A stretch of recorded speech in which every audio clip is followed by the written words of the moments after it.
Good morning, everybody. Today is January 13, 2020, and I did not expect to be doing a video so soon, but I guess I would say it's kind of like got the ball rolling on January 11, and basically I've been having more realizations, which is wonderful.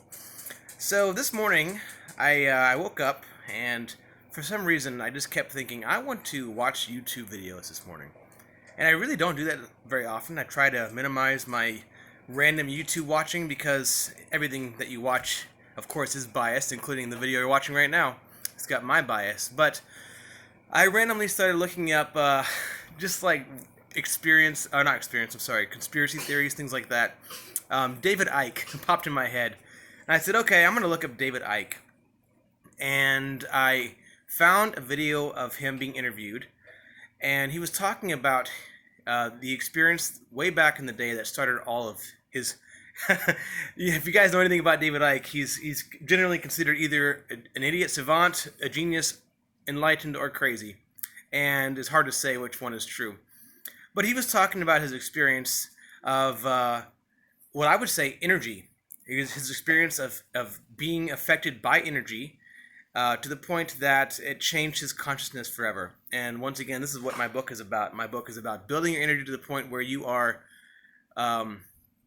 changed by it. It's hard to describe without being exactly aware of what you're going to say beforehand. So my book is very eloquent, and it points out all the minute details, the minutia, where this one is just a brief summary. But essentially, when you build your energy up enough, all of your chakras become purified.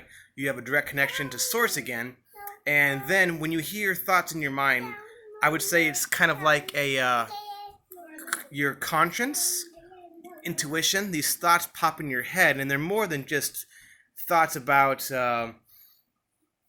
day-to-day minutia like gossip and things like that. But these deep thoughts, I like to call them realizations.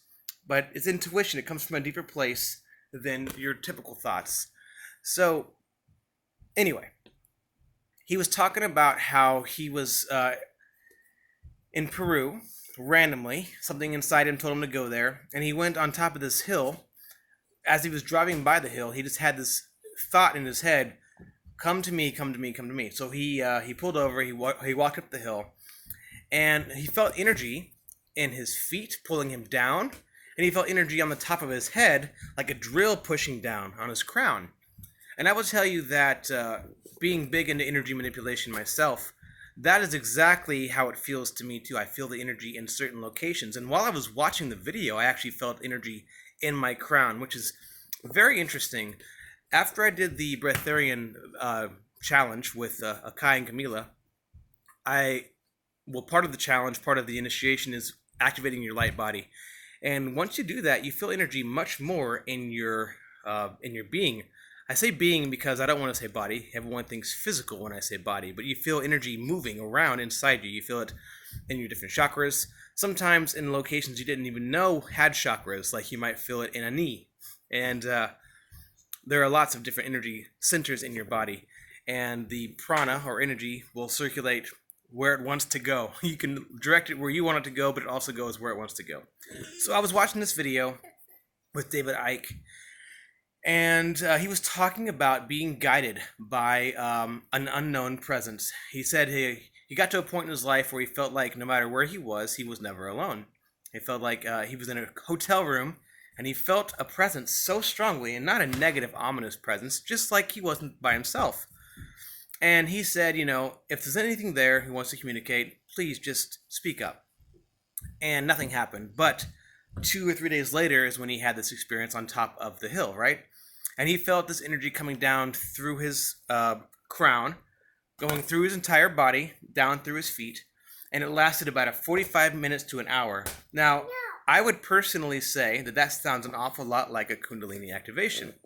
If you look up Kundalini activation online, you will see a lot of people telling stories about their experiences.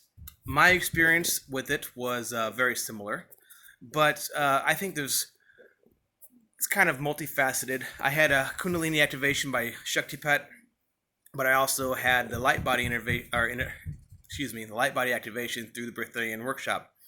And I actually try to help people experience both of these things because I do consider them different but related. They're both energy related and they're both important as far as I'm concerned. Now, what I found interesting is while I was watching this video, he was talking about being guided, right? He was talking about hearing a presence or feeling a presence and being intuitively instructed on what to do. And while I was watching the video, I was feeling these tingles on my crown, which usually when I feel something on my crown is telling me that I'm receiving information from the universe, which I find to be very reassuring. I need to pay attention to what I'm thinking and go with it. So while I was watching the video and I was feeling all these tingles on my crown, I looked at the numbers of likes and dislikes, and it's very interesting, but it was 1 and 4. It was like something like 441 dislikes and 1,144 likes or something like that. So it was fascinating to me that it was always 1 and 4 and 1 and 4. And I thought that was kind of cool. So I went on to that website I was telling you about, Angel Scribes, and I looked up what 1 and 4 means. And it means that when you see that combination, you are being told by your guides. You can call them spirit guides, you can call them enlightened beings, you can call them aliens, you can call them angels, doesn't matter. It's said that when you see 1 and 4, you are being asked by your guides to ask them if there's a piece of information that you are not aware of yet to help find your path, and also that they want to be involved in helping you find your path and manifest your purpose. So I just thought that was very interesting, very synchronistic, that he was talking about being guided, and I was feeling the connection on my crown, as well as the numbers said exactly the same thing. It said that your guides are talking to you when that happens. So naturally, being who I am, I asked, is there a piece of information that I'm not aware of, that I need to be aware of in order to find my correct path? And a thought did pop in my head immediately, but I don't want to reveal that yet. I want to let it soak in. Sometimes you need information to digest and find its way out. So I would encourage you today to consider asking for assistance. I don't like asking for assistance very much, and maybe that's my problem. So I'm going to start doing it as well. Not assistance from people, but assistance from guides. Asking for guidance, asking for answers, asking for knowledge and intuition so that you'll be naturally led to where you're supposed to be, because very rarely do you know where you're supposed to be. Okay, that is all. Just thought it was pretty cool. David Icke obviously had nothing to do with how many likes and dislikes he had on his video, so I find that the numbers 1 and 4 were related to his content by the universe and not by him or me. Okay, so that's all I have to say. Thanks for watching. Have a great day.